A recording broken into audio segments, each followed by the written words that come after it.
Hi everyone, today we will talk about how to fix or how to solve Facebook gaming no sound. To know how to fix or how to solve Facebook gaming no sound, you should just go to settings like this. You will click. After that, in this page, you will go to apps, default apps, app settings.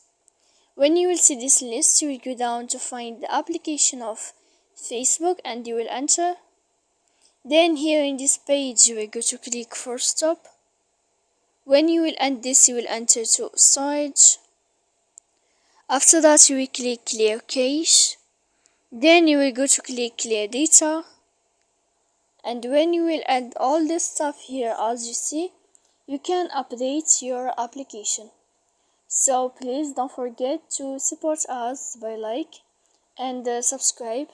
See you next time in another video.